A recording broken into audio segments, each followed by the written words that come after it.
নির্বাচনের দিনক্ষণ যত ঘনিয়ে আসছে ততই নানা সমীকরণ আর জটিলতার সম্মুখে। এর মধ্যে গণভোট নিয়ে যত আলোচনা তার বাস্তবায়ন প্রক্রিয়া নিয়েও আছে নানা প্রশ্ন। এমন বাস্তবতায় আজ প্রধান উপদেষ্টার নেতৃত্বে ঐকমত্য কমিশনের শেষ বৈঠক হয়। এ পর্যায়ে এসে কতটা ঐক্যে পৌঁছানো গেল সেসব নিয়েই আজকের ভোটের ট্রেন, যার নাম দিয়েছি ঐক্য। সঙ্গে আছি নাজমুস সাকিব। জাতীয় ঐকমত্য কমিশনের জরুরি বৈঠকে কথা বলেছেন আজ প্রধান উপদেষ্টা ডক্টর মোহাম্মদ ইউনূস। কি বলেছেন শুরুতে আমরা সেটি দেখে আসতে চাই। এটা শুধু বাংলাদেশের ইতিহাসে না, পৃথিবীর পলিটিক্যাল সিস্টেমের ইতিহাসে উল্লেখযোগ্য হয়ে থাকবে। যে প্রক্রিয়ার মাধ্যমে, যে বন্ধুত্বপূর্ণ পরিবেশে কঠিন কঠিন বিষয়গুলো আপনারা আলোচনা করেছেন এবং সমাধানে এসছেন, ছেড়ে যান নাই। কারো কোনো বক্তব্য যে ভয় পেয়েছি, আমি চলে গেছি, এটা আলাপ করবো না, বেশি আলাপ করে, ওরকম না। নিজেরা সবাই আন্তরিকভাবে চেষ্টা করেছেন যে একটা ঐক্যমতে পৌঁছতে আপনারা পেরেছেন, যে কারণে আজকে জুলাই সনদ রচনা হয়েছে। জুলাই সনদ স্বাক্ষর অনুষ্ঠানে সারা জাতি এটা বড় রকমের উৎসবের মধ্যে আমরা শরীর খাবো, সবাই স্বাক্ষর করব এবং যেই কলমে স্বাক্ষর করলাম সেই কলমগুলো যাতে করে রক্ষিত হবে। বারে বারে বলেছে এটা উৎসবমুখর নির্বাচন হবে। সেই উৎসবমুখর নির্বাচনের জন্য যা যা করতে হয় সবটা আমরা করবো, আমাদের সাধ্যে যতগুলো। এটার সঙ্গে আমরা কোনো কম্প্রোমাইজ করবো না। যে আমাদের কাজ হলো, দায়িত্ব হলো, আপনারা যেরকম সবাই মিলে এই সনদ তৈরি করেছেন, আমাদের সরকারের দায়িত্ব হলো সবাই মিলে উৎসবমুখ নির্বাচনটা করে দেওয়া। তাহলে আমাদের কাজ একটা পরিণতিতে আসলো। আজ আমাদের সঙ্গে স্টুডিওতে যুক্ত আছেন ইসলামী আন্দোলন বাংলাদেশের কেন্দ্রীয় প্রচার ও দাওয়া সম্পাদক শেখ ফজলুল করিম মারুফ, এবং কিছুক্ষণ পর আমাদের সঙ্গে সরাসরি যুক্ত হবেন ঢাকা বিশ্ববিদ্যালয়ের অধ্যাপক এবং রাজনৈতিক বিশ্লেষক কাজী মাহবুবুর রহমান। মারুফ, আপনাকে স্বাগত জানাচ্ছি। আমরা জানি যে প্রধান উপদেষ্টার নেতৃত্বে আজকে কিন্তু একটি বৈঠক হয়েছে এবং বলা হচ্ছে যে ঐকমত্য কমিশনের একেবারে সবশেষ বৈঠক এটি, এবং আমরা দীর্ঘ একটি আলোচনা কিন্তু দেখেছি যে প্রথম দফা আলোচনা হয়েছে, দ্বিতীয় দফা, এবং আজকে একটি জরুরি বৈঠকও ডাকা হয়েছে।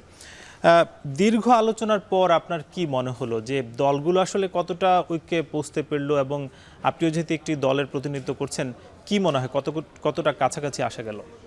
আলহামদুলিল্লাহ, আপনাদেরকে ধন্যবাদ আমাদেরকে আমন্ত্রণ জানানোর জন্য। এই যে দীর্ঘ প্রচেষ্টা বললেন, প্রচেষ্টা খুবই সুন্দর ছিল। মানে বাংলাদেশের রাজনীতিতে এতগুলো দল একসাথে হয়ে কথা বলছে, পরস্পর তর্ক করছে, আবার খুব চমৎকার একটা বোঝাপড়ার মধ্যে দিয়ে গেছে। এটা একটা ভালো দিক। কিন্তু আর একটা দিক যেটা প্রত্যাশাকে পূরণ করে নাই, সেটা হলো যে এত বৈঠক করে আমরা সেটা পাইলামটা কি। এই যে জুলাই সনদ, যেটা এখন একটা ফাইনালটা আমাদের রাজনৈতিক দলগুলোর কাছে পাঠিয়েছে, আজকেও সেটা দেখছিলাম। তো সেখানে দেখলে মনে হবে যেটা যতটা না সনদ, তার চেয়ে বেশি মতামত সম্পর্কিত বিভিন্ন রাজনৈতিক দলের মতামতের একটা সংকলন, এটা আমার কাছে মনে হয়েছে। এবং গুরুত্বপূর্ণ যে বিষয়গুলো, মানে যেগুলো হলে সত্যিকার অর্থেই বাংলাদেশ জুলাইয়ের চেতনাটা বাস্তবায়ন হইতো। জুলাইয়ের চেতনা বলতে আমি শুধু হাসিনার পতন বোঝাচ্ছি না, আগামীতে বাংলাদেশের জন্য আর কোনো স্বৈরতন্ত্র না আসে সেই ব্যবস্থাটা হইতো। সেটার জন্য কিন্তু প্রয়োজনীয় সংস্কার আসলে খুব বেশি প্রস্তাব করা হয় নাই। পিআরটা আসে নাই, এরপর এনসিসি যেটা হয়েছিল, সাংবিধানিক প্রতিষ্ঠানের প্রধানগুলো নিয়োগ ক্ষেত্রে মানে যেটা প্রস্তাব ছিল সেটা হয় নাই। একই ব্যক্তি প্রধানমন্ত্রী এবং দলীয় প্রধান, সরকার প্রধান হবেন কিনা সেখানে বিএনপি নোট অফ ডিসেন্ট দিয়ে রাখছে। তো সামগ্রিকভাবে মনে হয়েছে যে আলোচনা সুন্দর, খুবই ঐতিহাসিক, কিন্তু আসলে হইলটা কি সেই প্রশ্ন যদি আসে তাহলে খুব বেশি আশান্বিত হওয়ার মতো কিছু নাই। আপনি দেখছেন যে এই উচ্চকক্ষের প্রস্তাবটা আসছে, উচ্চকক্ষের ক্ষমতা নিয়ে মতবিরোধ আছে। সংবিধান সংশোধনে উচ্চকক্ষের মানে কতটুকু হবে, যেমন নিম্নকক্ষে 2/3 লাগবে, কিন্তু উচ্চকক্ষে সংখ্যাগরিষ্ঠ লাগবে। তো সব মিলে আসলে যা হয়েছে এটা ভালো, কিন্তু জনগণের প্রত্যাশা শতভাগ পূর্ণ হয়েছে আমার কাছে মনে হয় না। কিন্তু এই যে বলা হচ্ছে যে 17 তারিখ অর্থাৎ আগামী শুক্রবার সব দলগুলোকেই আমন্ত্রণ জানানো হচ্ছে যে জুলাই সনদে স্বাক্ষরের জন্য। আপনি বলছিলেন যে এত আসলে অনৈক্য, তার মধ্যে স্বাক্ষরটা কেমন মনে হচ্ছে আপনার কাছে? এখন এই নিয়ে তো কথা আছে। প্রথম কথা যেটা, যে জুলাই সনদটা বাস্তবায়ন হবে কি করে, এটা নিয়ে কিন্তু প্রশ্ন আছে। অনেকেই বলছেন, এবং যেটা যে নির্বাচনের দিন সেটা একটা গণভোট করে হবে, কিন্তু আমরা বারংবার বলছি যে এটা পদ্ধতিটা কী হবে আগে ঠিক করেন। আমাদের প্রস্তাব ছিল যে নির্বাচনের আগে, তফসিলের আগে এটা করা। এখানে 3টা কারণ খুব স্পষ্ট। একটা কি দেখেন, যে নির্বাচন কমিশনটা গঠন হয়েছে তারা কিন্তু নির্বাচন পরিচালনা করে নাই। আমরা বলেছিলাম যে জাতীয় নির্বাচনের আগে তারা স্থানীয় নির্বাচনটা করুক, একটা অভিজ্ঞতা হবে। তাদের প্রথম নির্বাচন হলো জাতীয় নির্বাচন।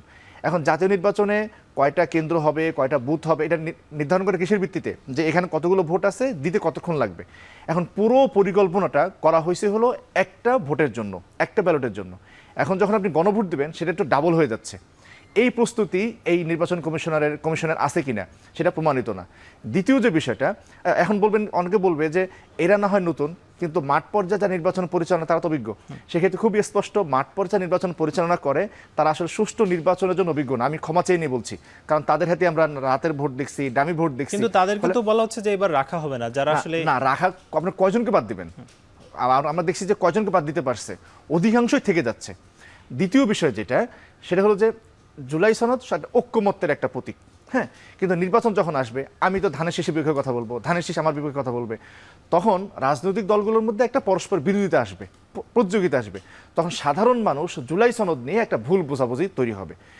তৃতীয় যে বিষয়টা, সেটা হলো যে আমরা বারংবার বলছি, এবং ওনারা যেটা বলে সংবিধানের দোহাই দেয়, বিদ্যমান সংবিধানের, আমরা খুব স্পষ্ট করে বলি যে এই দোহাই দেওয়াটাই বাদ দেওয়া উচিত। বিদ্যমান সংবিধান কি বলা আছে যে সংসদ ভেঙে যাবার 90 দিনের মধ্যে নির্বাচন হইতে হবে।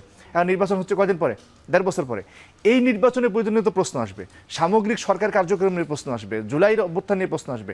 সবগুলোকে ওভারকাম করা যেত যদি আমরা নির্বাচনের আগে গণভোটটা দিতাম, জুলাই বিপ্লবটা অভ্যুত্থানকে যদি আমরা প্রতিষ্ঠিত করতাম, এর আইনি মজা দিতাম, তাহলে সমস্যাটা সমাধান হয়ে যেত।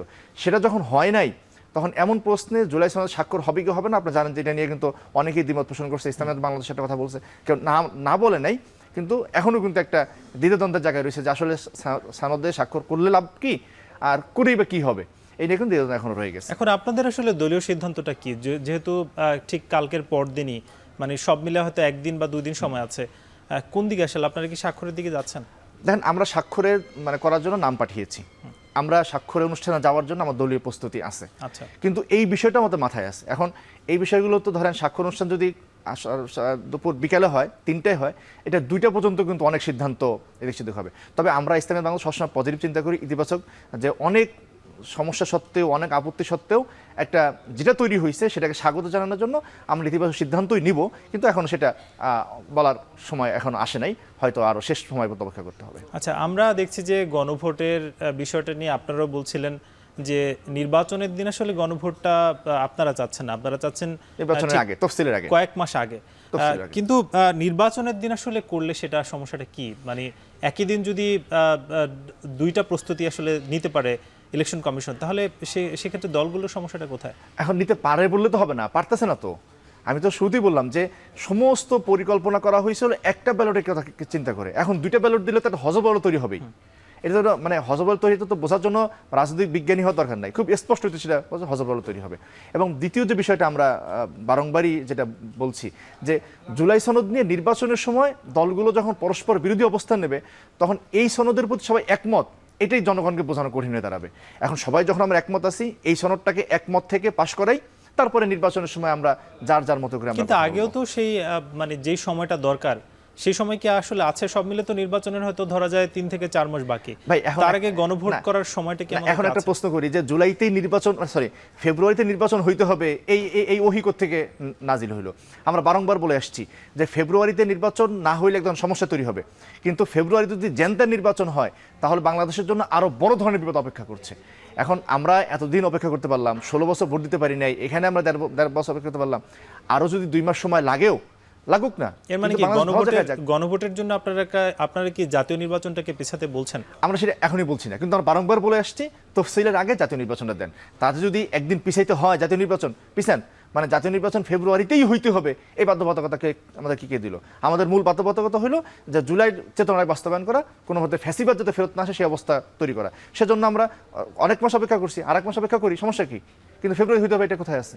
কিন্তু মূলত এই যে সনদ স্বাক্ষর কিংবা গণভোটের যে বিষয়গুলো, সেগুলো তো আসছে যে কিছু আসলে সংস্কার কিংবা সংবিধানের যেই ধারাগুলো সংস্কার, সেসবের কারণেই। তো সেই সংস্কারগুলো আসলে পরবর্তী সরকার এসে যদি সেটা আইন প্রণেতাদের মাধ্যমে পাশ করে, সেক্ষেত্রে আসলে আপনাদের দ্বিমতটা? এখানে আমাদের 2টা বিষয়। একটা হলো যে আমরা সংবিধান আসলে বৈধ হয় কেন? জনগণের পরম অভিপ্রায় বলে জনগণ সংবিধান বৈধ হয়। এবং প্রত্যেকটা গণ অভ্যুত্থানের, আপনি সকল লিটারেচারে দেখবেন, প্রত্যেকটা গণ অভ্যুত্থানের একটা স্বয়ংসম্পূর্ণ সার্বভৌম ক্ষমতা থাকে। এখন এই যে গণ অভ্যুত্থান হয়েছে, তারই তো একটা স্বয়ংসম্পূর্ণ সার্বভৌম ক্ষমতা আছে। আমরা সেই ক্ষমতাটাকে ব্যবহার করে আমরা সংবিধানটাকে সংস্কার করে নিব না কেন? বলে পরবর্তী সংবিধানের আইন প্রণীত ছাড়বো। আমরা 90-এর 3 দফা, 3 দলের সংস্কার রূপরেখা দেখছি, বাস্তবায়ন হয় নাই তো। আমাদের দলগুলো যে নির্বাচনী ইশতেহার দেয়, ইশতেহারগুলো পড়ে দেখেন, একেবারে মানে যে কোনো বিবেচনায় মহা সুন্দর ইশতেহার বাস্তবায়ন তো হয় না। ফলে তাদের উপরে এই রাজনীতিবিদ, আমি রাজনীতি করি, আমার উপরে কেন যখন আস্থা রাখবে কি করে? কারণ আমি তো ক্ষমতায় গিয়ে সুন্দর সুন্দর কথা বলে ক্ষমতায় গিয়ে ইশতেহার বাস্তবায়ন করি নাই, আমার উপরে কেন জনগণ আস্থা রাখবে? ফলে এবং দেখেন যে জুলাইতে কিন্তু রাজনৈতিক দলগুলোর নেতৃত্বে কিন্তু আন্দোলনটা হয় নাই, এটা অরাজনৈতিক নেতৃত্ব আন্দোলন হয়েছে। অনেক রাজনৈতিক দল আন্দোলনটাকে বাধাগ্রস্ত করা হবে বলে তারা আন্দোলনের সাথে তাদের সম্পৃক্ততা অস্বীকার করছে, বিএনপি করছে, অনেকে করছে। তার মানে কি এই জুলাই আন্দোলনটা একটা অরাজনৈতিক এবং গণমানুষের আন্দোলন ছিল। সেই গণমানুষের প্রত্যাশা বাস্তবায়ন করার জন্য ক্ষমতাটা আপনি রাজনৈতিক দলের উপরে ছাড়ছেন কেন?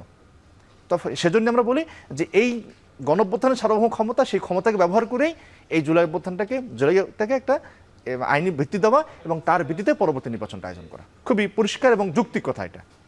আচ্ছা, আমরা তো দেখছি যে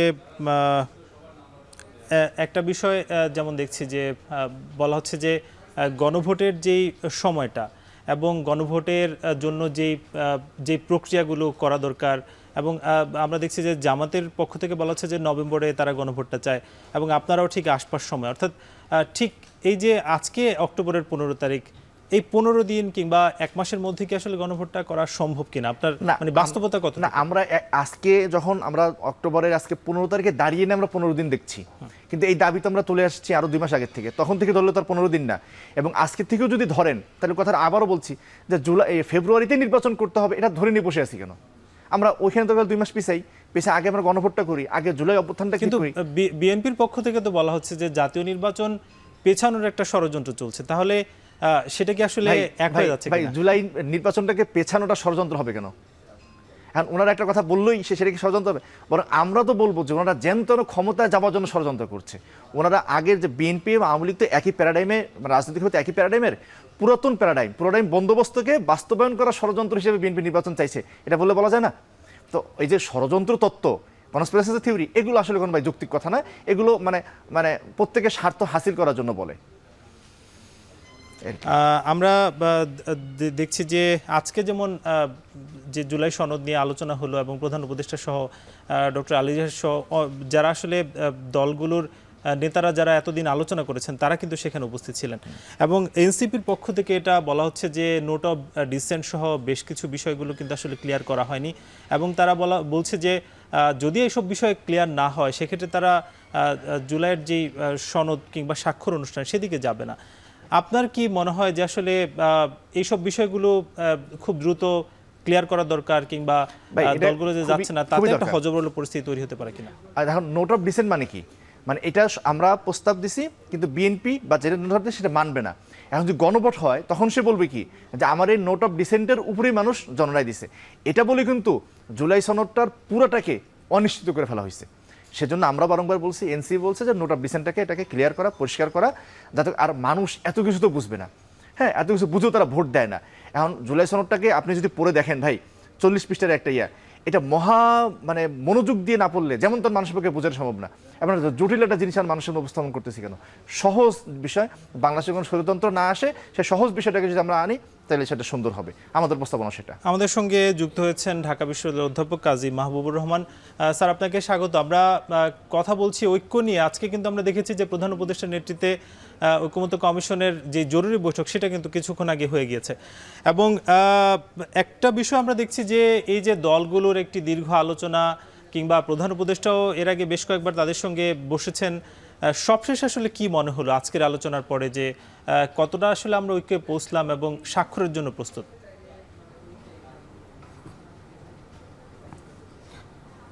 আমার কাছে আমি তো আশাবাদী। আমার কাছে মনে হয় যে যতবারই প্রধান উপদেষ্টা রাজনৈতিক দলগুলোর সাথে বসেছেন প্রত্যেকবারই আমরা দেখতে পেয়েছি যে একটা সার্থক আউটকাম নিয়ে এসেছেন।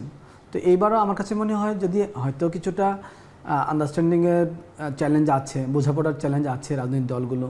আপনি তো জানেন রাজনৈতিক দলগুলোর প্রত্যেকটারই মিশন, ভিশন এবং এজেন্ডা আলাদা। সো তাদের মধ্যে ঐক্য হওয়া তো এত সহজ না। তো বাংলাদেশে বর্তমানে অন্তর্বর্তী সরকারের বড় সাফল্য হলো তারা তো বারবার রাজনৈতিক দলগুলোর সাথে আলাপ করতে পারছে একই টেবিলে, এবং তারা তাদেরকে অনেকগুলো বিষয়তেই একমত করাতে পেরেছেন।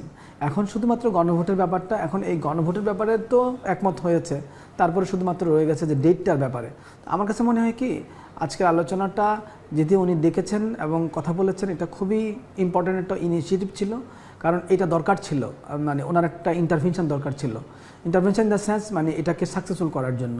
তো সেই জায়গাতে উনি করেছেন, আমার কাছে মনে হচ্ছে খুব দ্রুতই আমরা পজিটিভ কিছু পাবো। আমরা দেখছি যে দলগুলোর পক্ষ থেকে গণভোটের একটা টাইম ফ্রেম নিয়ে কথাবার্তা হচ্ছে এবং যেমন মারুফ ভাই বলছিলেন যে জাতীয় নির্বাচনের আগে আসলে গণভোটটা হওয়া দরকার এবং বিএনপির তরফ থেকে বলা হচ্ছে যে নির্বাচনের দিনই গণভোটটা করা যায়। আপনার কি মনে হয় যে জাতীয় নির্বাচনের আগে করতে পারি নাকি নির্বাচনের দিন? এক নম্বর কথা হলো সরকার এবং রাজনৈতিক দলগুলো যখনই চাইবে তখনই কিন্তু আপনি গণভোটটা করতে পারবেন। আসলে এটা তো আমাদের ঐক্যমত্যের ব্যাপার, আমরা কি চাই। তো সেক্ষেত্রে প্রজ অ্যান্ড কনসগুলো, সুবিধা অসুবিধাগুলো ঐক্যমত্য কমিশন, সরকার এবং রাজনৈতিক দলগুলোর সাথে যখন আলাপ আলোচনা হয় তখনই এটার একটা মানে সুরাহা হওয়া দরকার। তবে আপনি যে কথাটা বললেন যে এই যে বিভেদটা আছে, বিতর্কটা আছে, আমি সাধারণত সবসময় এই পক্ষ নিয়ে এসেছি যে আমার কাছে মনে হচ্ছে অর্থশাস্ত্রের জন্য মানে দুইবার নির্বাচন করতে গেলে যে পরিমাণ অর্থ খরচ হবে বাংলাদেশের মতো আমাদের মতো এই ধরনের দরিদ্র দেশে, এক। আর দ্বিতীয়ত হলো যে আপনার তো ইলেকশন ম্যানেজমেন্ট করতে হবে। আগামী 4 মাসের মধ্যে যদি আপনি দুইটা ইলেকশন ম্যানেজমেন্ট করতে যান তাতেও তো আপনার অনেক লম্বা সময় ধরে প্রস্তুতি। জামাতের পক্ষ থেকে বলা হচ্ছে যে আমরা জাতীয় নির্বাচনটা আসলে যেভাবে করব, যেই ব্যালটে করব এবং সবগুলো একই থাকবে, শুধুমাত্র হয়তো একটা অতিরিক্ত ব্যালট পেপারের যে খরচ সেটা হতে পারে। সেক্ষেত্রে কি আপনার মনে হয় যে অতিরিক্ত অর্থ খরচ হচ্ছে? নির্বাচন যদি আপনি আলাদা করেন তাহলে তো এটা পুরো প্রস্তুতি, পূর্ণ একটা নির্বাচনই। আপনি কয়টা ব্যালট নিয়ে গেলেন, কয়জনকে ভোট দেওয়ালেন, এটা তো খুব ইম্পর্টেন্ট ব্যাপার না। কারণ পুরো স্টাফই তো থাকবে, যতগুলো কেন্দ্র আপনার করতে হবে সাধারণ নির্বাচনে ততগুলো কেন্দ্রই করতে হবে আপনাকে গণভোটে। সো এটা তো আলাদা কিছু না, নির্বাচন মানে নির্বাচনই। কিন্তু এখানে জাস্ট হয়তো গণভোটে একটা মানে হানা ভোট দিবে, অথবা আপনার এই যে বান্ডালটা আছে সেই বান্ডালটার উপরে যে সকল ব্যাপারে একমত হয়েছে সেগুলো হয়তো টিকচিহ্ন দিবে মেজরগুলোতে, এরকম কিছু একটা হবে। কিন্তু এখানে কিন্তু আপনাকে নির্বাচনের খরচ আলাদা হওয়ার কোনো সুযোগ নাই। কিন্তু এখন আপনি যদি মনে করেন যে রাজনৈতিক বাংলাদেশ কিংবা অন্যান্য যে দলগুলো আছে তারা কিন্তু বলছে যে যে নির্বাচন কমিশনার কিংবা নির্বাচন কমিশন যেটা আসলে গঠিত হয়েছে তাদের পূর্ব অভিজ্ঞতা একেবারেই নেই। এই গণভোটের মাধ্যমে তারা আসলে জাতীয় নির্বাচন কতটা সুষ্ঠুভাবে করতে পারবে সেই অভিজ্ঞতা হয়তো ফুটে উঠবে, সেটাও কিন্তু তারা বলছেন যে আগে যাতে গণভোটটা হয়। কি বলবেন? না, এটা তো আসলে আপনি গণভোটটা আমাদের মানে অনেক বেশি ইম্পর্টেন্ট ইস্যুতে হচ্ছে, এমনকি আপনি জাতীয় নির্বাচনের চেয়েও কিন্তু কম ইম্পর্টেন্ট না গণভোটের ইস্যুটা। কারণ আপনি তো এখানে একটা আপনার একটা সাংবিধানিক ব্যবস্থার পরিবর্তনে আপনি মানুষের সম্মতি নিচ্ছেন। তো এইরকম একটা গুরুত্বপূর্ণ ইস্যুতে ওনাদের তো পরীক্ষা নিরীক্ষা করার সুযোগ নাই। এটা যেটাই ওনারা করবেন ওনাদের জন্য এটা একবারের জন্য করতে হবে এবং এটাতে সফল হতে হবে। নির্বাচন কমিশন বিষয়ে আপনি যেটা বলছেন, কিন্তু আমি যে ব্যাপারটা আপনাকে একটু আগে বলতে চেয়েছিলাম সেটা হলো এখানে তো শুধুমাত্র খরচের ব্যাপারও না। আপনি যদি মনে করেন এবং রাজনৈতিক দলগুলো সরকার যদি মনে করে যে রাজনৈতিক পরিস্থিতিতে আরও অন্যান্য চ্যালেঞ্জ চলে আসতে পারে, সে কারণে গণভোটটা আগে করা দরকার, এটা তো তাদের ঐক্যমত্যের ব্যাপার। কী কারণে আগে করতে হবে সেটা তো জাস্টিফাইড হইতে হবে। কিন্তু আপাতত জাস্টিফাইবল হলো গণভোটটা নির্বাচনের দিন হওয়া, কারণ এটা একটা স্বাভাবিক প্রক্রিয়া, যেহেতু আপনি দুইটা নির্বাচন কাছাকাছি সময় আসছে। এখন সরকারেরও একটা ইন্টারভেনশন থাকতে পারে রাজনৈতিক দলগুলোর প্রতি এবং সরকারের গভীর পর্যালোচনা থাকতে পারে।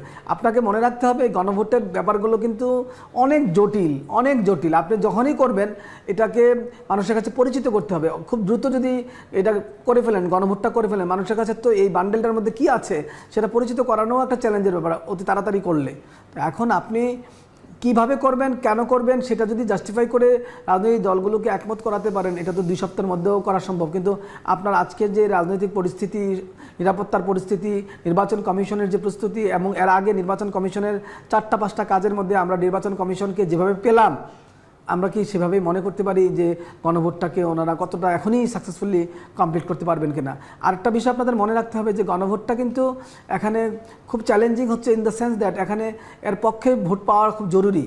এখন এই ব্যাপারে যদি নাগরিকদের মধ্যে কনফিউশন থাকে আর এটা যদি কোনো কারণে ধরেন আপনি একটা চ্যালেঞ্জ হতে পারে ভোটারের হার যদি কম হয়, দ্বিতীয় চ্যালেঞ্জ হতে পারে এর বিরুদ্ধে ভোটারের মানে পরিমাণ কী পরিমাণ পড়ে, এই সকল নানান বিষয়গুলো কিন্তু আপনি মাথায় রাখতে হবে এখনই। আপনি যদি দেখেন যে 50% ভোট পেয়েছে বা পক্ষে, অথবা 40% ভোট আসছে পক্ষে, আবার যদি দেখা যায় যে 35% ভোট আসছে বিপক্ষে, তখন কিন্তু আপনার এটা বাস্তবায়ন করা পক্ষে হয়তো হবে, 40 হলেও হবে, কিন্তু মানে এটার যে মানে বৈধতার যে ধরনটা এটা কিন্তু দুর্বল হয়ে দাঁড়াবে। তো এই জন্য আপনাকে সবাইকে কনভিন্স করে, সবাইকে বুঝিয়ে এমনভাবে ভোটটা করতে হবে যেন ওই ভোটটা আমাদের এই যে জাতীয় সনদ আমরা যেটাকে করতে চাই এবং এটার মাধ্যমে যে পরিবর্তন আনতে চাই, পরিবর্তনটার মধ্যে যেন সবার সম্মতি থাকে এবং এটা যেন একটা আসলে ট্যাক্সই বৈধতা পায়। আমরা এই কথাটা কিন্তু কোনোভাবেই বলছি না, ট্যাক্সই বৈধতা কিন্তু দরকার এই আমাদের সনদের। আমরা কিন্তু এই ব্যাপারটা কোনো আলোচনা করছি না, মনে হচ্ছে জ্যানতেনভাবে একটা কিছু করে ফেললে কি হয়ে যাচ্ছে, তা তো না। আপনাকে এটাকে ট্যাক্সই করতে হবে, এটা যেন টিকে থাকে, এটা যেন চেঞ্জ না হয়। এই কাজটা করার জন্য পরিকল্পনা টেকসইয়ের জন্য কিন্তু যেমন সনদের স্বাক্ষরের যে ব্যাপার বা জুলাই সনদের স্বাক্ষর, সেসব বিষয়গুলো কিন্তু হয়তো একদিন পরই আসতে পারে। তবে দলগুলোর মধ্যে কিন্তু এখন একটা বিভেদ দেখা যাচ্ছে যে অনেক বিষয় এখনো পর্যন্ত ক্লিয়ার হয়নি, তারা স্বাক্ষর অনুষ্ঠানে যাবে কিনা। আমরা সেই সব বিষয় আপনাদের সঙ্গে আলোচনা করব, তবে তার আগে নিব ছোট একটা বিরতি, ফিরবো কিছুক্ষণ পর।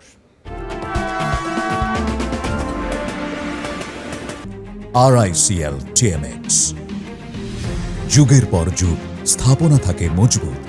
VRM প্রযুক্তির RICL TMX রড। আবারও স্বাগত, আপনারা দেখছেন ভোটের ট্রেন। আমরা শুরুতেই যুক্ত হতে চাই খুলনাতে, সেখানে আমাদের সহকর্মী তরিকুল ইসলাম আছেন। তরিকুল, আপনার মাধ্যমে একটু জানতে চাই, আমরা আজকে ঐক্য নিয়ে কথা বলছি এবং যেখানে দেখেছি যে আজকে কিন্তু প্রধান উপদেষ্টা ছিলেন সবশেষ যেই ঐকমত্য কমিশনের বৈঠক সেখানে, এবং এখনো পর্যন্ত দলগুলোর মধ্যে যে বিভেদ সেটা কিন্তু দেখা যাচ্ছে এবং গণভোট নিয়েও তাদের বেশ কথাবার্তা আছে। আপনার মাধ্যমে জানতে চাই যে আপনার সঙ্গে যারা যুক্ত হয়েছেন তাদের ভাবনাটা কি? আচ্ছা, সাকিব, আমাদের সাথে যুক্ত আছেন দুই প্রধান রাজনৈতিক দল, বিএনপি এবং জামাত ইসলামীর দুইজন শীর্ষ নেতা খুলনা মহানগরের। প্রথমেই আমরা কথা বলতে চাই খুলনা মহানগর বিএনপির সাধারণ সম্পাদক শফিকুল আলম তুহিন ভাইয়ের সঙ্গে। তুহিন ভাই আমাদের মাঝে উপস্থিত আছেন। তো আমরা গণভোট নিয়ে আমরা কথা বলবো। এখানেও অনৈক্যের একটা সুর রয়েছে, সেই কথাগুলো তাদের কথা থেকে আমরা শুনবো। আমরা তুহিন ভাইয়ের কাছে জানতে চাই, তুহিন ভাই, এই যে এত অল্প সময়ের মধ্যে গণভোট কিভাবে সম্ভব, আর আপনারা রাজনৈতিক দলগুলোর সাথে একমত হতে পারছেন কিনা গণভোটের সময়সীমা নিয়ে? দেখুন, গণভোট বিষয়টি হচ্ছে যে একটা গণতন্ত্রের পথে যাত্রা করতে গেলে গণভোট এখন প্রয়োজন হয়ে পড়েছে। জুলাই গণঅভ্যুত্থানের মধ্যে দিয়ে যে সরকার গঠিত হয়েছে, সেই সরকারের সকল কাজের বৈধতা দেওয়া এবং বাংলাদেশে একটি জাতীয় সংসদ নির্বাচন অনুষ্ঠানের মধ্য দিয়ে বাংলাদেশের গণতান্ত্রিক ব্যবস্থাকে প্রতিষ্ঠিত করাই হচ্ছে আগামী দিনের বাস্তবতা। আর এই বাস্তবতায় আমাদের দল মনে করে একই দিন জাতীয় সংসদ এবং গণভোটের মধ্য দিয়েই সকল সমস্যার সমাধান হওয়া সম্ভব বলে আমরা মনে করছি এবং সেটি হওয়া উচিত বলে মনে করি। কারণ গণভোট যদি আলাদাভাবে করেন তাহলে সরকারের পয়সা খরচ হবে, অর্থাৎ রাষ্ট্রের ব্যয় হবে। আমরা চাচ্ছি একই দিনে একই ব্যবস্থাপনায় একই আয়োজনে দুটি ভোট সম্পন্ন করেই এই গণভোটের ব্যবস্থার আয়োজন করা উচিত বলে আমরা করি। ধন্যবাদ তুহিন ভাই। আবার আপনার কাছে আসবো। আমরা মাহফুজ ভাইয়ের কাছে আসতে চাই। মাহফুজ ভাই জামাত ইসলামী খুলনা মহানগর শাখার আমিরের দায়িত্ব পালন করছেন। একই প্রশ্ন আপনার কাছে, আসলে এত অল্প সময়ে গণভোট কিভাবে সম্ভব এবং গণভোট নিয়ে আপনারা দুই রাজনৈতিক দল কেন এক জায়গায় আসতে পারছেন না? ধন্যবাদ এখন সময় টিভির খুলনা ব্যুরো চিফ সম্মানিত তরিকুল ইসলাম ভাইকে এবং এই পরিবারের সদস্যদেরকে।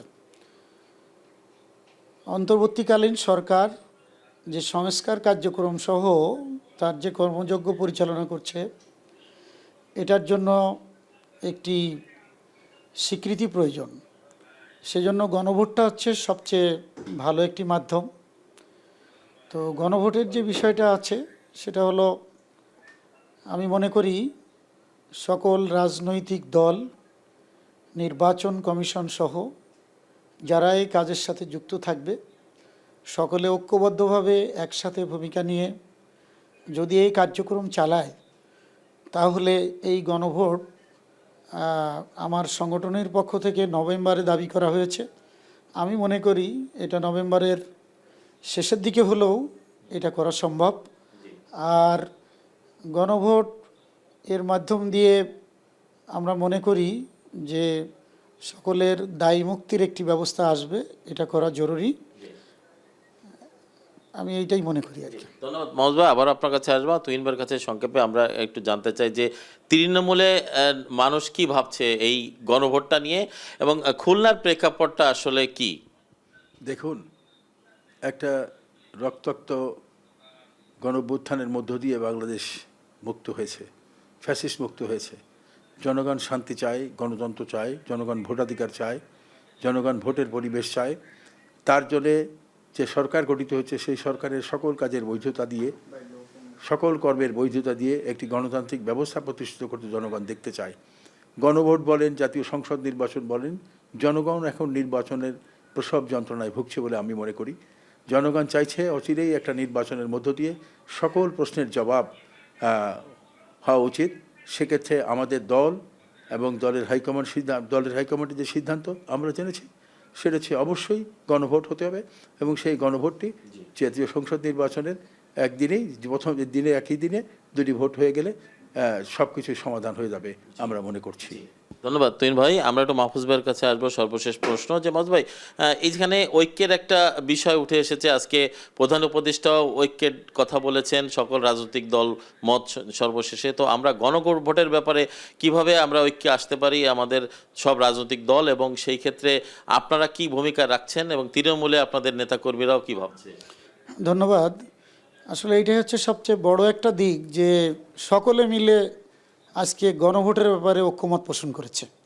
হয়তো এমন হতে পারে যে আগে আর পরে কখন কেউ দাবি করছেন যে জাতীয় সংসদ ইলেকশনের দিন হবে, কারো বলছেন আগে হবে।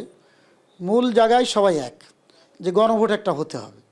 এই জন্য সেটা আগে আর পরে। আমি মনে করি যে জাতীয় সংসদের মতো একটি গুরুত্বপূর্ণ ভোট, যেটা আগামী দিনে সরকার কারা গঠন করবে সেটা নির্ধারণ করবে। সো ওই জায়গাটা ইন্ডিভিজুয়াল হওয়া উচিত, আর গণভোটের জায়গাটা আলাদা হওয়া উচিত। এটা যদি সবাই মিলে আমরা একমত হয়ে যাই তো এটা সময়ের ব্যবধানে জাতীয় সংসদ ইলেকশনের আগেই সম্ভব বলে আমি মনে করি, এবং সেটাই করা সবচেয়ে যুক্তিযুক্ত এবং ভালো হবে বলে আমি মনে করি। ধন্যবাদ।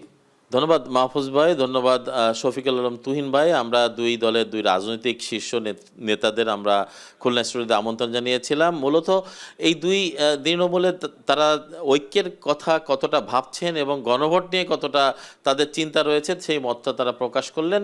সবশেষ হচ্ছে যে বিষয়টি, সেটা হচ্ছে যে সংগ্রামের মাধ্যমে বাংলাদেশ নতুনভাবে যাত্রা শুরু করেছে, সেখানে ঐক্যের বিকল্প কিছু নাই বলে তারা আসলে তাদের কাছ থেকে আমরা এটা শুনলাম। তো সব মিলে সাকিব এই ছিল আমার কাছে খুলনা থেকে সর্বশেষ। অর্থাৎ জাতীয় নির্বাচনের আগে দলগুলোর মধ্যে যে ঐক্য, সেটা কিন্তু আসলে তৃণমূলের যারা ভোটার আছেন তারাও কিন্তু চাচ্ছেন। তরিকুল ইসলাম, অসংখ্য ধন্যবাদ, আপনি আমাদের সঙ্গে যুক্ত হয়েছেন। দেখছেন ভোটের ট্রেন। আমরা কথা বলছি ঐক্য নিয়ে। আমাদের সঙ্গে স্টুডিওতে যুক্ত আছেন শেখ ফজলুল করিম মারুফ, কেন্দ্রীয় প্রচার এবং দাওয়া সম্পাদক ইসলামী আন্দোলন বাংলাদেশের, এবং আমাদের সঙ্গে সরাসরি যুক্ত আছেন ঢাকা বিশ্ববিদ্যালয়ের অধ্যাপক কাজী মাহবুবুর রহমান। দুজনকে আমরা আবারও স্বাগত জানাচ্ছি। আমরা শুরুতে একটু কাজী মাহবুবুর রহমান আপনার কাছেই যেতে চাই। আজকে কিন্তু জুলাই সনদ নিয়ে বেশ একটি লম্বা কথাবার্তা হয়েছে সন্ধ্যার পরপর, এবং প্রধান উপদেষ্টা ছিলেন সেখানে। কিন্তু এনসিপির পক্ষ থেকে দাবি তোলা হচ্ছিল যে নোট অফ ডিসেন্ট সহ বেশ কিছু বিষয়াদি কিন্তু এখনও পর্যন্ত ক্লিয়ার হয়নি। আসলে কোন জায়গায় নোট অফ ডিসেন্ট এবং সেগুলোর ব্যাপারে কি পদক্ষেপ নেওয়া হবে, সেসব বিষয় একেবারে পুরোপুরি ক্লিয়ার হওয়ার পর কিন্তু জুলাই সনদের স্বাক্ষর অনুষ্ঠানে তারা যাবেন বলে জানাচ্ছিলেন আক্তার হোসেন। সেই বিষয়টা আসলে কিভাবে দেখেন যে দলগুলোর মধ্যে এখনও যেহেতু বিভেদ, কিংবা তারা স্বাক্ষর অনুষ্ঠানে যাবেন কিনা সেসব বিষয় ক্লিয়ার না, তাহলে কোন দিকে যাচ্ছে আমাদের এই অনুষ্ঠানটি? আপনাকে ধন্যবাদ। বিষয়টা হলো যে নোট অফ ডিসেন্ট যেগুলো আছে এগুলোর বিষয়ে তো আসলেই ঐক্যমত্য কমিশনকে ক্লিয়ার করতে হবে। আমি মোটামুটি যেটা মনে করি সেটা হলো, আপনি যদি জুলাই সনদটাকে স্বাভাবিক রাজনৈতিক প্রক্রিয়া রাখেন তাহলে আপাতত যে বিষয়গুলোতে আপনি একমত হয়েছেন সেগুলো গণভোটে দেন, এবং বাড়তি যদি আসলে যেগুলো নোট অফ ডিসেন্ট আছে সেগুলোও যদি আগামী 2 সপ্তাহের মধ্যে বা অল্প সময়ের মধ্যে আলাপ আলোচনা করে সমাধান করা যায়, ঐক্যমত্যে পৌঁছা যায়, গুড। তো এখন এটা যদি পৌঁছা না যায়, ঐক্যমত্যে যদি পৌঁছা না যায়, তারপরেও জুলাই সনদকে দ্রুততার সাথে একটা মানে স্বাক্ষর করে ফেলা উচিত, যেটা ডেট অলরেডি আছে আপনি জানেন। তো এখন এইটা বিভেদ আর থাকবে, বিভেদ যে থাকবে না তা না, রাজনৈতিক বিভেদ থাকাই স্বাভাবিক, কিন্তু মৌলিক বিষয়গুলোতে আছে কিনা। আমরা তো মোটামুটি 62টা ইস্যুতে একমত হয়েছি। তো এখন এত বড় একটা লম্বা তালিকা আমরা একমত হয়েছি, তা তো কম কিছু না। এখন এইটা সহ আরও যদি কিছু পারা যায় তো অবশ্যই ভালো, কিন্তু যেটা হয়েছে সেটাকেই ভালো অর্জন মনে করে সামনে এগিয়ে যাওয়া দরকার আমাদের। আমরা কিন্তু অনেকের মধ্যে নাই, এটা কিন্তু একটা ভুল মেসেজ। অনেকের মধ্যে রাষ্ট্র চলছে না, রাষ্ট্র ঐক্যের মধ্যে চলছে। আজকে যে প্রধান উপদেষ্টার নেতৃত্বে এই যে রাজনৈতিক দলগুলোর সভা, এটাও কিন্তু ঐক্যেরই প্রকাশ হচ্ছে, যে সব রাজনৈতিক দলগুলো ওনার কথায়, ওনার অফিসে যাচ্ছে, কথা বলতেছে, গণভোট নিয়ে আলাপ করছে, তারা সনদ স্বাক্ষর নিয়ে আলাপ করছে, এটা কিন্তু ঐক্যেরই প্রসঙ্গ। এবং তাছাড়াও কিন্তু অলরেডি 62টি ইস্যুতে ঐক্যমত্য হয়েছে, অলরেডি কিন্তু গণভোট ইস্যুতে আমরা ঐক্যমত্যে পৌঁছেছি। শুধু আপনি তারিখটা নিয়ে অনৈক্যের মধ্যে একটা ব্যাপার আছে, কবে হবে। তো আমার কাছে মনে হয় যে এটাও আলাপ আলোচনা করে দ্রুত সমাধান করা যায়। আমরা তো একটা পর্যায়ে ভাবছিলাম যে আমাদের মধ্যে সনদের ব্যাপারে এই ঐক্যমত্য আসবে না, কিন্তু এখন তো আমরা দেখেন সবগুলো কিন্তু লাস্ট স্টেজে আমরা আছি। তো আমাদের হতাশ হওয়ার কিছু নাই। ফজলুল করিম মারুফ, আপনার কাছে আমরা একটু যেতে চাই যে মাহবুবুর রহমান স্যার বলছিলেন যে আমরা একটা ঐক্যর মধ্যে আসলে আছি, কিন্তু ঐক্যের মধ্যেও কি কোনো একটা অনৈক্যের সুর আমরা কি তাহলে এই যে ফেব্রুয়ারির যে নির্বাচন, সেটা কি আমরা একটি ঐক্যের মধ্য দিয়ে দেখতে পাবো কিনা, কি মনে হয়? আসলে স্যারের সাথে আমি একমত যে আমরা আসলে ঐক্যের মধ্যেই আছি। এখন যেটা আছে আসলে বৈচিত্র্য। এখানে আমি একটু পূর্বসূত্র ধরে বলি, সেটা হলো যে মানে তফসিলের আগে নির্বাচন করা যাবে না কেন, এর পক্ষে সবচেয়ে বড় যুক্তি হলো টাকা খরচ হবে। আর এটা শুনলে আমার হাসি আসে, স্যারের প্রতি সম্মান রেখে, শ্রদ্ধা রেখে বলি, বাংলাদেশে কত টাকা কতভাবে খরচ হচ্ছে। আমাদের প্রধান উপদেষ্টা রোম যান, দুবাই যান, কত জায়গায় যান, কত টাকা খরচ হয়। আর যেখানে আগামী বাংলাদেশ নির্মাণের প্রশ্ন, জুলাইয়ের রক্তটাকে মানে যথার্থ করার, এটাকে বাস্তবায়ন করার প্রশ্ন, সেখানে আমরা টাকার প্রশ্ন কেন আনছি? দ্বিতীয় বিষয় হলো সালাউদ্দিন সাহেব সম্মানিত, উনি অনেক রকম আইনি অনেক কথা বলেন, বারবার সংবিধানের দোহাই দেন। আমরা খুব স্পষ্ট করে বলি ভাই, এই সংবিধান এটাই কিন্তু একটা প্রবলেমেটিক। এই সংবিধান দিয়ে হাসিনা হয়েছে, হাসিনা কিন্তু বন্দুক দিয়ে হয় নাই, ক্ষমতা আসাবার বন্দুক ইউজ করছে, কিন্তু হয়েছে কিন্তু এই সংবিধান দিয়ে। এই সংবিধান বিগত সময় বারংবার স্বৈরতন্ত্র আনছে, ফলে এই সংবিধানটাকে আমরা একেবারে মানে মান্যবর ধরে নিয়ে কেন কথা বলছি। দ্বিতীয়ত বিষয় হলো স্যার শুরু আলোচনায় কয়েকটা বিষয় বলছেন যে জুলাই সনদের যে ভোট হবে, সেই ভোটে অনেক বেশি ভোট পড়তে হবে, মানুষ একমত হইতে হবে। একমত হওয়ার জন্য সেই নির্বাচনটা আগে হওয়া উচিত। কারণ আমি শুরুতেই বলছি যে যখন নির্বাচন আসবে তখন আমি কিন্তু বিএনপির বিপক্ষে বলবো, বিএনপি আমার বিপক্ষে বলবে, তখন মানুষ মনে করবে কি যে জুলাই সনদটাও এটা একটা বোধহয় যার যার দলীয় বিষয়। তখন কিন্তু জুলাই সনদের পক্ষে বিপক্ষে মানুষ বুঝে না বুঝে ভোট দিয়ে ফেলবে। তো সেজন্যই একসাথে হওয়া উচিত। স্যার বললেন উপস্থিতি বেশি হওয়া উচিত, উপস্থিতিও সেই একই কারণ থাকা উচিত যে সবাই যেন একসাথে। এরপর একটা বললেন কি জুলাই সনদে মানুষের পরিষ্কার ধারণা থাকা উচিত। নির্বাচনের সময় আমি কি আমার ইশতেহার নিয়ে কথা বলবো না, আমি জুলাই সনদ নিয়ে কথা বলবো? আমি ইশতেহার নিয়ে কথা বলবো, তাহলে আমি জুলাই সনদ নিয়ে কখন কথা বলবো? ফলে মানুষ কিন্তু আসলে দ্বিধাদ্বন্দ্ব পড়ে যাবে। সেই কারণেও নির্বাচনের আগেই তফসিলে এটা হওয়া উচিত। আর সবচেয়ে বড় যেটা আরেকটা যুক্তি আসছে, বলে ফেব্রুয়ারি নির্বাচন বোধহয় পিছিয়ে গেল। আমরা বারংবার বলি ভাই, ফেব্রুয়ারিতে নির্বাচন এটা মানে আসমান থেকে পড়ে নাই, এটা আমাদের জনগণের অভিপ্রায়। জনগণের অভিপ্রায় যদি ফেব্রুয়ারিতে যদি ডিসেম্বরে হয় হবে, আর নির্বাচনটাকে পেছানো যদি ষড়যন্ত্রই বলেন, তাহলে বলবো ভাই মানুষের ওই শেখ হাসিনাও তাকে উৎখাতের যে আন্দোলন তাকে ষড়যন্ত্রই বলতো। ফলে সেটা আসলে কোনো যৌক্তিক কথা না। তবে আমরা ঐক্যের মধ্যে আছি, ফ্যাসিবাদের বিরুদ্ধে ঐক্য, সেই ঐক্যটাকে আইনিগতভাবে আমাদের আনতে হবে। আর বারবার নোট অফ ডিসেন্টের কথা আসছে না, আপনি জুলাই সনদটা যদি পড়েন স্যার নিশ্চয়ই বলবেন আসলে নোট অফ ডিসেন্ট মানে কি। এই বিষয়ে আমি আপনার সাথে একমত না। এখন তাই যদি হয় তাহলে কোনটার উপরে কোনো গণভোট হচ্ছে? নোট অফ ডিসেন্টটা যেটা আমি একমত সেটার উপর না আপনার মতের উপরে, ফলে টোটাল বিষয় হজবরল হয়ে যাবে। সেজন্য নোট অফ ডিসেন্টটা সরাই ফেলা উচিত। আর 62তে একমত হয়েছে না, এগুলো আসলে খুব বেশি ইম্পর্টেন্ট না। বাংলাদেশের জনগণের নাগরিকত্ব বাংলাদেশি এবং হবে, এটা খুব বেশি ইম্পর্টেন্ট না ভাই। এই নিয়ে খালি আলোচনা তর্ক, আজায় তর্ক হয়েছে, কিন্তু মূল যে জায়গাটা 70 অনুচ্ছেদের, তারপরে উচ্চকক্ষের রাষ্ট্র সাংবিধানিক প্রতিষ্ঠানের প্রধানকে নিয়োগ হবে, এই যে মৌলিক বিষয়গুলো, একই ব্যক্তি সরকার প্রধান রাষ্ট্রপ্রধান হতে পারবে কিনা, এই বিষয়গুলো তো সিদ্ধান্ত না হইলে এই জুলাই সনদ আসলে জুলাই সনদ কিছু হচ্ছে না। এবং সেজন্য আমরা বলি যে আগে হওয়া উচিত এবং নোট অফ ডিসেন্টগুলো সরাইয়া পরিষ্কারভাবে হওয়া উচিত। অর্থাৎ আগে গণভোটটা আপনি চাচ্ছেন। মাহবুব স্যার, একেবারে শেষ দিকে আমরা আপনার কাছে অল্প করে একটু জানতে চাই যে বলা হচ্ছিল যে ফেব্রুয়ারির পরেও যদি নির্বাচন হয় অন্তত গণভোটটা আগে হওয়া উচিত, এটা মারুফের বক্তব্য, আপনি কি মনে করেন? আমি ওই বিষয়টাতে আপনাকে তো আমার কথা বললাম, আমি যেটা বলছি যে শুধু আর্থিক খরচের ব্যাপারটা না, আপনি তো এখনও সোশ্যালাইজই করতে পারেন নাই এই যে জুলাই সনদটা। সাধারণ মানুষ কি জুলাই সনদটা জানে? আপনি উনি যেই প্রসঙ্গে বলছেন যে জুলাই সনদটা যখন সাধারণ নির্বাচনের সাথে একসাথে হয়ে যাবে তখন হয়তো, কিন্তু ইতিমধ্যে তো আপনি জুলাই সনদটাকে মানুষের কাছে পরিচিত করে তুলবেন, আপনার তো এই সময়টা লাগবে।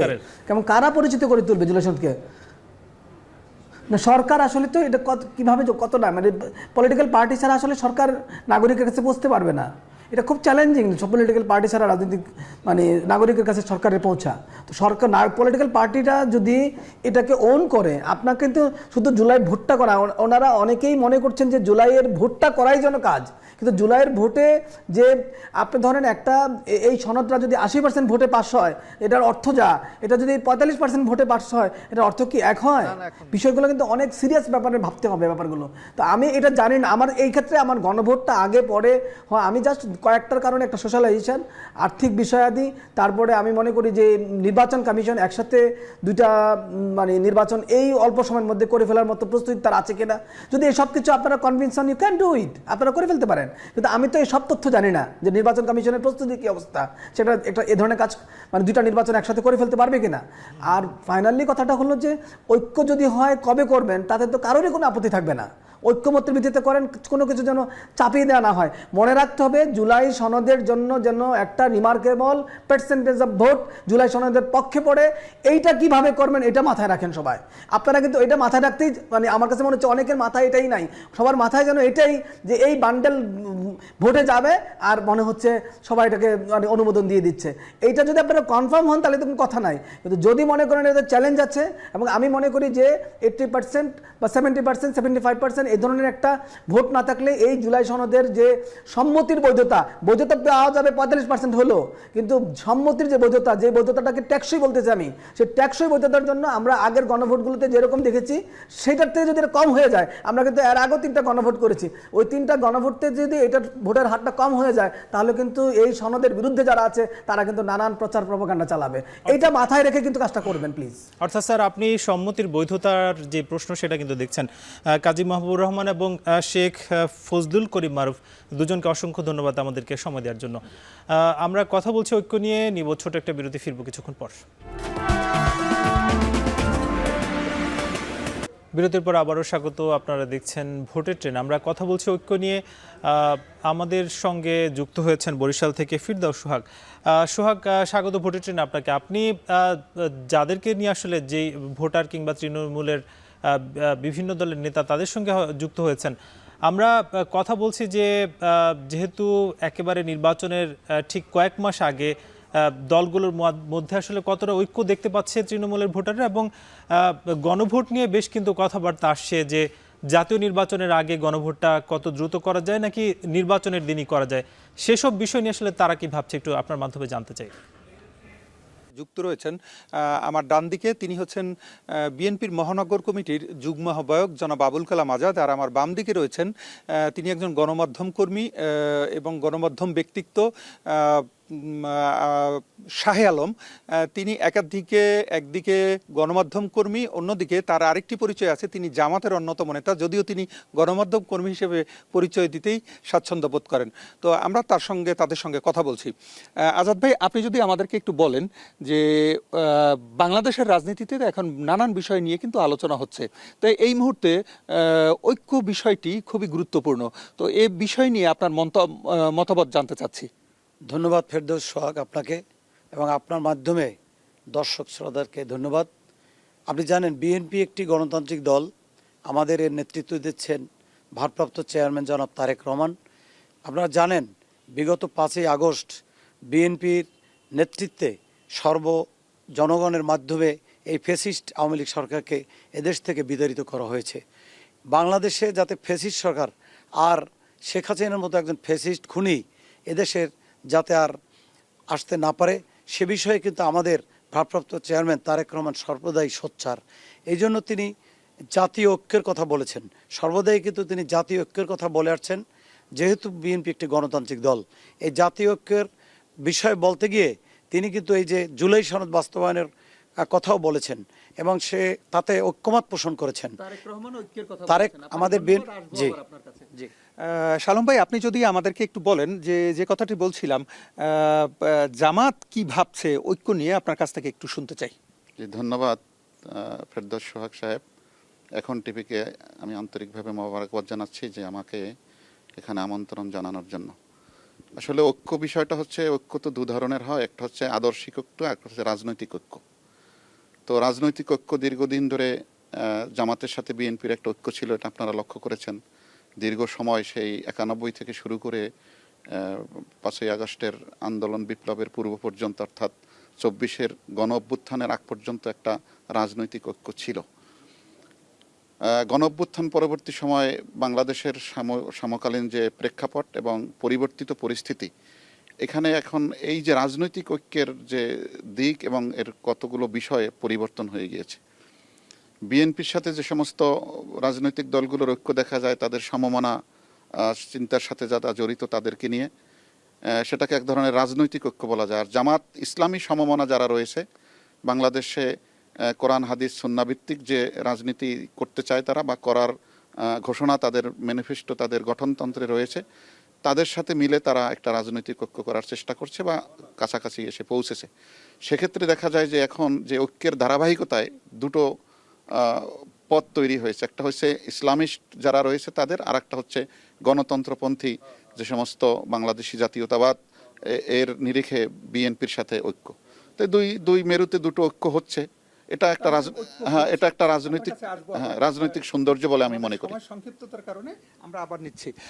আজাদ ভাই, আপনি যদি আমাদেরকে বলেন যে এই যে সামনে একটা গণভোটের নিয়ে আলোচনা হচ্ছে, তো সংক্ষেপে যদি বলেন গণভোট নিয়ে আপনার মতামত কি? দেখেন, রাজনীতিতে শেষ বলতে কোনো জিনিস নেই। ঐক্য ছিল, ঐক্য থাকবে। এদেশের জনগণের স্বার্থে বেগম খালেদা জিয়া তিনি যেভাবে নিজের জীবনকে বিসর্জন দিয়েছেন, জনাব তারেক রহমান সুদূর দূরে থেকেও বিএনপিকে নেতৃত্ব দিয়ে আসছেন বাংলাদেশের জনগণের স্বার্থে।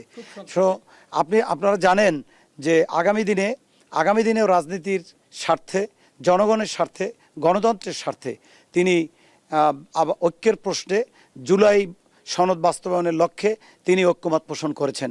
সে বিষয়ে তিনি এই গণভোট আয়োজনের যে বিষয়টা নিয়ে জনগণের কাছে বিষয়টা আসছে, আপনারা জানেন সে গণভোট দিয়ে এই জুলাই সনদকে বাস্তবায়ন করার জন্য জনাব তারেক রহমান ইচ্ছা পোষণ করেছেন। সেক্ষেত্রে নির্বাচনের দিন, জাতীয় সংসদ নির্বাচনের দিনে তিনি গণভোট দিয়ে এই জুলাই সনদকে বাস্তবায়নের কথা বলছেন। কিছু মতপার্থক্য থাকতেই পারে। আপনাকে আসলে আমাদের এতই সময় স্বল্পতা যে আমরা যে শাহ আলম ভাইয়ের কাছে অত্যন্ত দুঃখিত যে আপনার একটা মতামত খুবই দরকার ছিল, কিন্তু সময় স্বল্পতার কারণে আমরা পারছি না সেটি। পরবর্তীতে কোনো এক সময় শাহ আলম ভাইয়ের আবার বক্তব্য আমরা শুনবো। ফিরছি এখন স্টুডিওতে। এতটুকুই ছিল বরিশাল থেকে। আমরা তৃণমূলে যুক্ত ছিলাম। আগামীর যে নির্বাচন, হয়তো ফেব্রুয়ারিতে যদি নির্বাচন হয়, 3 থেকে 4 মাস বাকি, এবং তার আগে গণভোট কি নির্বাচনের দিন হবে নাকি তার আগে হবে সেটা হয়তো সময় বলে দেবে। আজকের মতো ভোটের ট্রেন শেষ করছি। আগামীকাল নতুন কোনো বিষয়ে আলোচনা হবে। শুভকামনা।